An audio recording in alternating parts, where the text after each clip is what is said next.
तो चलिए, world cup 2023 का अंत हो चुका है, लेकिन वैसा अंत नहीं हुआ जो आपने और मैंने सोचा होगा। यार, टीम इंडिया ने एक बार फिर सपना तोड़ दिया है और वर्ल्ड कप 2023 का फाइनल मुकाबला ऑस्ट्रेलिया ने बिंदास अंदाज में जीत लिया है। 6 विकेट से टीम इंडिया को हराया है और छठी बार, जी हां, 6 टाइम जो टाइटल है वो ऑस्ट्रेलिया ने कब्जा जमाया है। अब पैट कमिंस की अगुवाई में इस टीम ने बड़ा शानदार परफॉर्मेंस दिया। वो टीम जो ओपनिंग मैच के पहले दोनों मैच हारी है, एक टीम इंडिया से हारी, फिर उसके बाद साउथ अफ्रीका से हारी, लेकिन ये टीम दोबारा जब वापस आई, क्या सॉलिड कमबैक किया इस टीम ने। लगातार 8 मैच जीते और फिर जब फाइनल की बारी आई तो वहां भी टीम इंडिया को चारों खाने चित कर दिया इस टीम ने।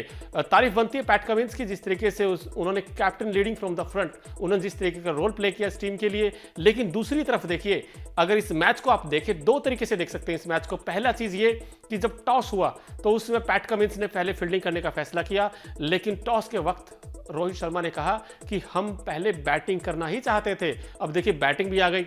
अब रोहित ने कह तो दिया कि हम बैटिंग करना चाहते थे उस कॉन्फिडेंस के साथ, लेकिन ये थोड़ा मुझे लगता है ओवर कॉन्फिडेंस हो गया रोहित। अब 240 रन बोर्ड पे लगे हैं और आप कहते हैं हम बैटिंग करना चाहते हैं। अब 240, आप बताइए, क्या ये फाइटिंग टोटल है, क्या ये विनिंग टोटल है? मुझे तो दोनों में से कुछ नहीं लगा, ना ये फाइटिंग था ना ये विनिंग था, क्योंकि 240 में अहमदाबाद की ड्राई सरफेस पर क्या आप मैच जीत सकते हो?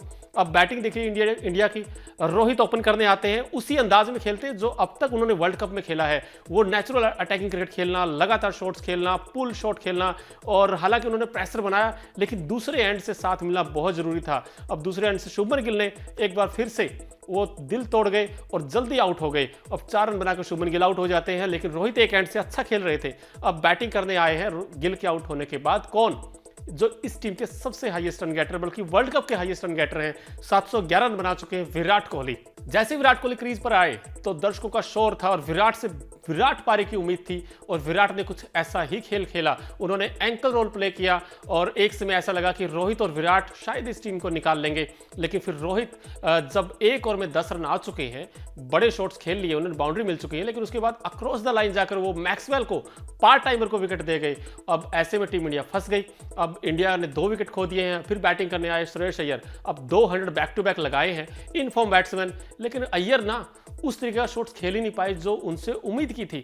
एक ऐसे बैट्समैन जिनसे बड़ी उम्मीदें थी, बैक टू बैक 200 बना के आए थे। अय्यर विदाउट एनी फुटवर्क खड़े खड़े खेलने का प्रयास किया और लो बाउंस विकेट पर हल्का सा एज लगा और विकेट कीपर ने कोई गलती नहीं की, अय्यर का विकेट गिर गया। अब इंडिया के एक समय 80 पर 3 आउट हो गए। इंडिया पूरी तरीके से फंस गया था इस मैच में।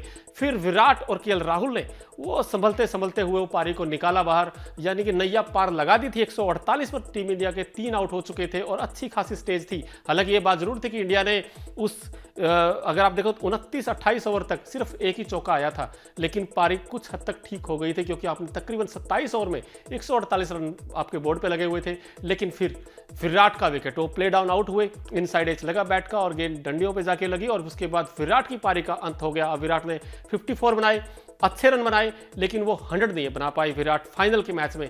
अब जैसे ही विराट आउट हुए उसके बाद तो फिर केएल राहुल जो दूसरे एंड पे थे वो अकेले इसलिए पड़ गए क्योंकि किसी का साथ नहीं मिला। रविंद्र जडेजा आए बैटिंग करने, वो भी जल्दी आउट हो गए। सूर्य कुमार यादव आए, उनसे बड़ी उम्मीदें थी क्योंकि आईपीएल में अच्छा खेलते हैं, लेकिन सूर्य कुमार यादव भी कुछ खास नहीं कर सके।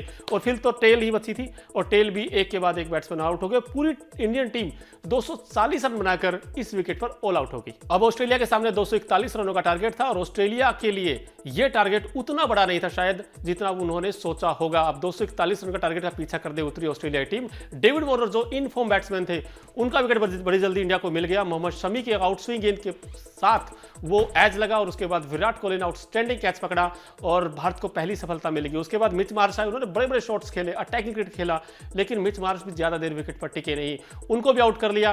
फिर बैटिंग करने आया स्टीव स्मिथ, जो शायद उनके लिए ये वर्ल्ड कप उतना अच्छा नहीं रहा। अब स्टीव स्मिथ का विकेट इंडिया को मिल गया, बड़े सस्ते में आउट हो गए, लेकिन जब स्टीव स्मिथ आउट हुए इंडिया लगा कि कम बैक कर गया इस मैच में। और 100 रन के अंदर जब आपको 3 विकेट मिल चुके हैं, लेकिन फिर वही डिफेंसिव अप्रोच कहीं ना कहीं दिखाई दी रोहित शर्मा की। विदाउट एनी स्लिप आप गेंदबाजी कर रहे हैं, स्पिन गेंदबाज कुलदीप यादव और जडेजा गेंदबाजी कर रहे हैं, और सामने कौन है?